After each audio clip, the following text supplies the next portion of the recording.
A thread by Pat Scopoliti. 26 December 2020, hashtag MAGA analysis, hashtag overturn. Underneath the news, beneath the blackout blanket.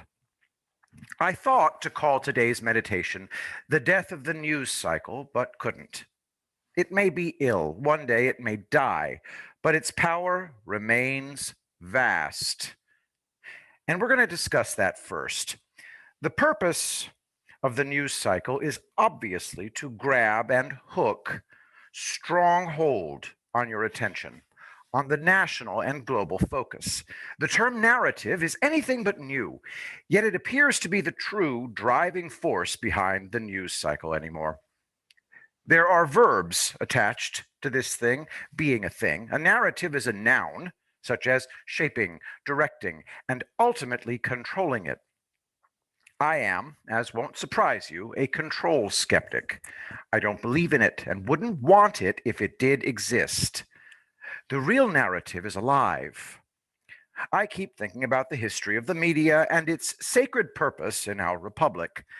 I've not studied William Randolph Hearst or the history of yellow journalism directly yet, but like me, you likely recall that Hearst's goal was to set policy, not report it afterwards. I have studied communism. I don't recall use of the term narrative, but it has always been its intention to control the thoughts, knowledge, perceptions, and of course the will of its masses and what they believe. To Stalinize is to take away knowledge, wiping it out. Consider a river. You think of its current as going in only one direction. You likely don't think of the fact that that direction is actually a statistical average. The vast majority of actual flows are precisely not in the direction of the overall river. If you raft or canoe, you know that the center of the river is where the overall current is flowing, but that the flanks to the right and left demonstrate cross currents. And when you observe the shape of the banks, you see where the cross currents have carved their paths. If you define a river by its banks as opposed to its linear start and end points, or by the current, you see a totally different story than the one told by the main current in the middle. How the river carves out its own channel is an amazing thing to contemplate. What the great media masters wish most ardently is a river with nothing but rapids. Rocks here, logs there, shallow water running fast, faster. Still, it's no longer good enough to hook your attention with the morning edition of the newspaper or 6 and 10 o'clock news shows. Somehow, radio, still by far the largest disseminator of news around the world, speaks differently. Picture the entire family around the radio console listening with perfect, silent, rapt attention to FDR telling the story of the times in calm, credible, comforting tones. Outside of the sexy story of social media, the reach and power of talk radio is one of the best kept secrets in plain view in America. Where did Hannity and Levin come from? They are both sons of Limbaugh and honor him with patriarchal reverence. Having attempted and failed to crack the code of talk radio in the 2016 election, I can assure of this. It really is a secret. That is, getting a list of radio shows and contact numbers is like stealing the family jewels. Not like knocking off Fort Knox, but you get the idea.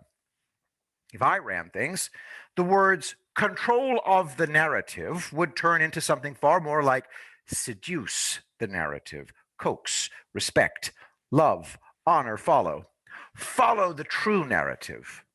But in today's old media, which still runs things, truth itself is a forbidden fruit. So, up there at the surface, where the slight shift in the breeze can cause wavelets and swirls to delight and distract, the old media must perpetually titillate and misdirect. Truth is their enemy. Control of the narrative is all they have, and it's waning, and waning fast. Consider right now, the narrative is driven by a single false term: president-elect. The term is not false on its face, it is neutral and useful when true.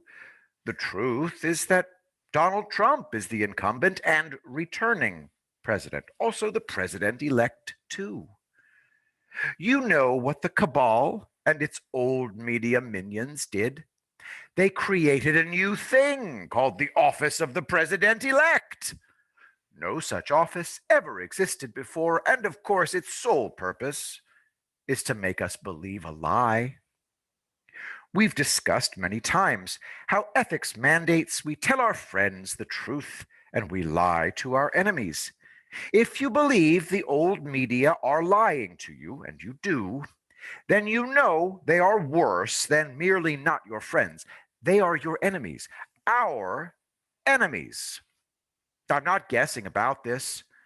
I have a dear friend who is an incredible researcher and reporter. She is courageous as any hero newsman in any old news film.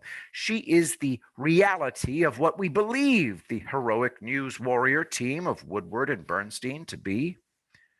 She tells me that her stories are getting a totally new blackout ban. These are always silent, and you only know them by the new passes being taken by previous placement sources surrounding the single term, President elect Biden. Her stories debunk this conclusively. But this morning, I can give you no link to her stories as they are not being placed. This is the blanket. It is the blackout of any news that fails to bow the knee to President elect Joe Biden. He has been decreed victor, and that is that. And that's the key to the narrative.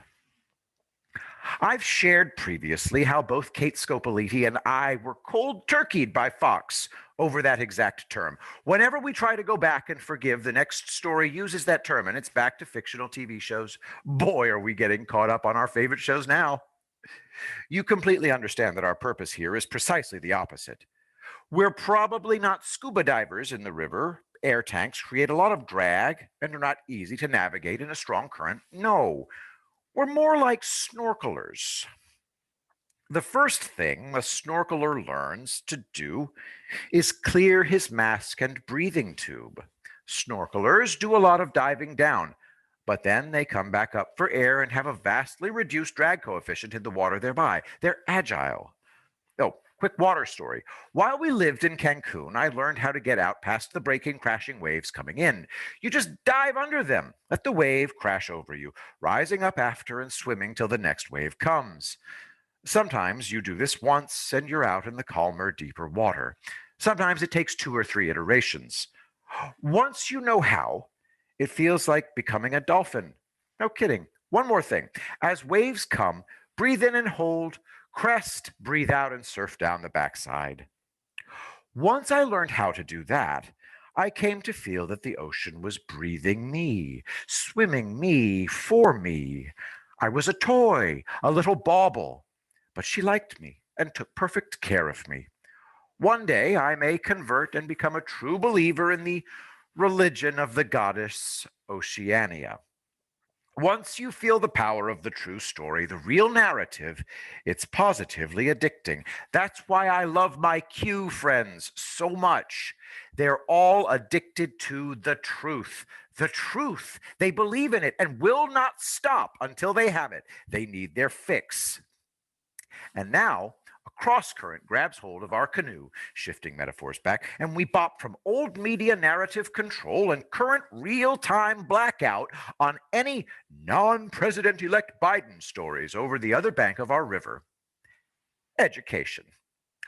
We won't linger long. Education today has a blackout on these elements: theory, practice, strategy, tactics, synthesis, analysis, induction, deduction. There are, of course, many other elements equally banned, but that's a damn fine list. They really hate number 5, synthesis. Like I said, not lingering, I do have to share a basic method of suppression. They teach these things as must-master lessons over which you will be tested and graded if they teach them at all. They allow for no organic love affair of the truth to take root in the soul. Without those tools, all you can do is set sail on the surface or jump on their motorboat and go where they take you. You cannot swim in the waters below yourself. Again, the best way to prevent learning is to demand it, grade it, and make students hate it. Who remembers Alice Cooper and School's Out, or Pink Floyd and Teacher, Leave Those Kids Alone? We don't need no education. We don't need no thought control. Just another brick in the wall. Hearing the wall for the first time, I felt my own story there too. The old media is teacher to our national classroom. The DC swamp is the principal. Our judiciary are the hall and study room monitors, enforcing detentions and whatnot. High tech are rude old hag librarians telling us to shush. There's no talking in the library. Consider your own, if need be, but most of our society's absolute aversion to study. I couldn't count the number of high performing business executives and frontline champions I've served who've told me, I know I should, but I really don't read books. Those who keep me around learn to read books and come to love it as an unfathomable good. We open the doors to the world's library, and yes, there is much talking there, I promise. No shushing librarians. Okay, honor to the librarians, but I don't approve of shushing. Study and homework. You knew I was heading here, right? I'm going to close out our work beneath the blanket of surrender to President elect Biden and shine light on the blackout with an immense homework assignment. It is our itinerant teacher, J.E. Dyer, at Optimistic Con. After studying her amazing article for a week last time, my brain got all caboodle. I even broke on the last thread I attempted, which intended to sum up. Man, I hate it when that happens. Thought I had it. I knew I had. Poof, gone. Okay, put this one away for a bit. How many of you know and follow the truly notorious Dr. Teflon at Cancerous Toe Jam? He is the evil investigator who foisted Dyer on me in the first place. And damn him, he did it again, and on Christmas, no less. Here's the previous story.